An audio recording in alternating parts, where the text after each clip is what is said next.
Assalamualaikum warahmatullahi wabarakatuh.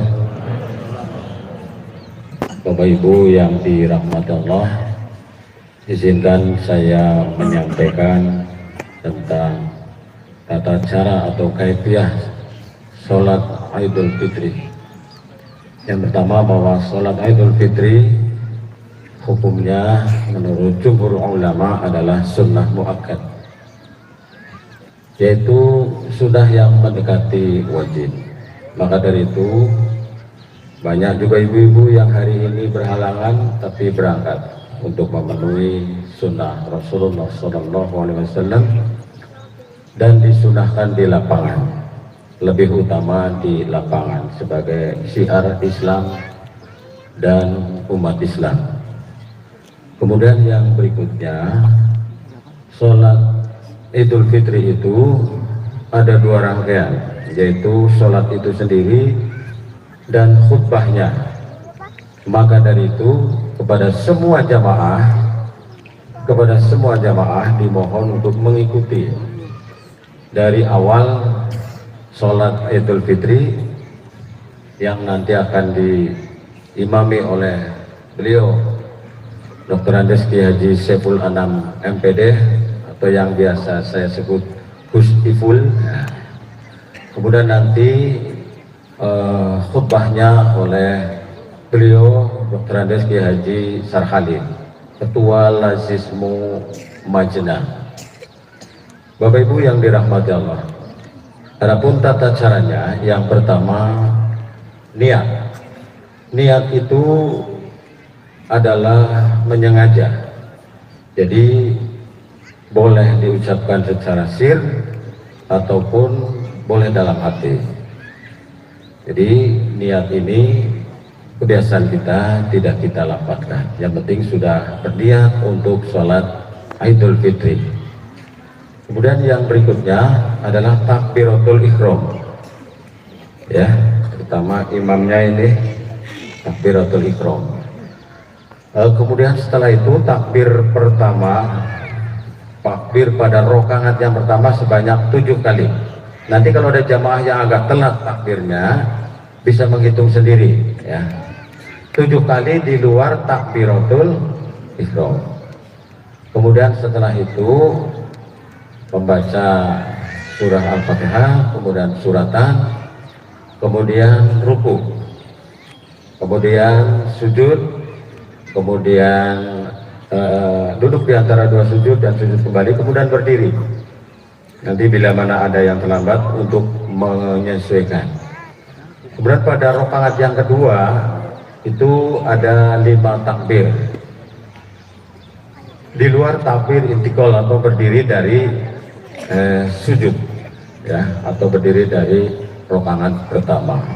Jadi hitung sendiri nanti kalau ada yang terlambat, jumlah takbirnya adalah 5. Sesuai tuntunan majelis tarjih, di antara takbir itu tidak ada doa khusus, ya. Kalau misalnya ada di antara jamaah sekalian yang membaca karena ada doa di antara itu, dipersilahkan. Tapi secara umum menurut tuntunan tidak ada doa secara khusus, takbir saja, Allahu Akbar, Allahu Akbar, dan seterusnya. Nah, itu prosesnya. Kemudian yang berikutnya, setelah selesai rakaat kedua, salam. Setelah salam nanti khotib akan naik mimbar, dan mohon jamaah untuk bisa tetap duduk, ya, duduk di lapangan, di alun-alun ini, sambil menikmati keindahan karunia Allah, sinar matahari. Menurut informasi yang saya terima, ini doanya agak panjang. Maka dari itu mohon kesabaran dan membantu terutama ibu-ibu yang membawa anak untuk menyesuaikan.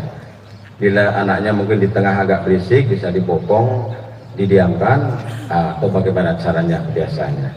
Dan mohon jamaah, coba kita memberi contoh ini menjadi jamaah teladan, jangan ada yang pergi, kecuali sangat-sangat amat darurat sekali. Ya, jangan ada yang pergi sebelum selesai.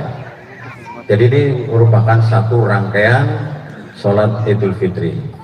Jangan sampai habis sholat kemudian tengok kanan kiri, ada yang berdiri kemudian pergi. Nah, ini tidak pas. Apalagi nanti kita ada program musafahah bersalaman. Mumpung ketemu dengan beliau-beliau ini, Pak Kiai, kemudian pimpinan cabang, yang hari ini kita Muhammadiyah serentak mengadakan sholat Idul Fitri berdasarkan hisab hakiki wujudul hilal. Karena kurang dari 2 derajat ini kita sudah memprediksi pasti beda. Karena ukuran derajatnya tidak bersesuaian atau berbeda. Maka dari itu jamaah sekalian yang dirahmati Allah, kita melaksanakan hari ini, kita juga menghormati yang melaksanakan besok tanpa kita memberikan komentar yang negatif ataupun suudzon. Kita tetap di sini juga besok ada, dan saya juga biasanya panitia ya, tidak ikut sholat Nabi. Jemaah sekalian yang dirahmati Allah, demikian secara umum gambaran tentang sholat Idul Fitri dan sholat Id pada umumnya. Silahkan nanti Ustadz Adam ya untuk memandu memulai. Ini murid-muridnya Pak Saiful semuanya. Ustadz Adam ini yang memimpin takbiran, beliau salah satu Ustadz andalan di MI Takbir. Kemudian Mas Agus Prianto, salah satu imam di Masjid Al-Azhar juga. Kemudian Mas Surya, Polri terbaik ya, Polri terbaik, muadzin terbaik. Saya 2 kali membawa ke Semarang. Ini Ananda Surya. Bapak Ibu dan saudara sekalian, saya kira cukup dari kami, dan saya secara pribadi mohon maaf yang sebesar-besarnya, dan mewakili teman-teman dari pimpinan cabang Muhammadiyah, mewakili teman-teman dari panitia, mengucapkan terima kasih kepada semua jamaah. Ini kan tidak hanya warga Muhammadiyah, semua jamaah yang hadir pada kesempatan hari ini, teriring ucapan taqabbalallahu minna wa minkum. Mudah-mudahan Allah Subhanahu wa taala menerima amal ibadah kami dan ibadah kalian semuanya. Puasa kita, sholat kita, dan ibadah kita semuanya diterima Allah Subhanahu wa taala. Sekian, assalamualaikum warahmatullahi wabarakatuh.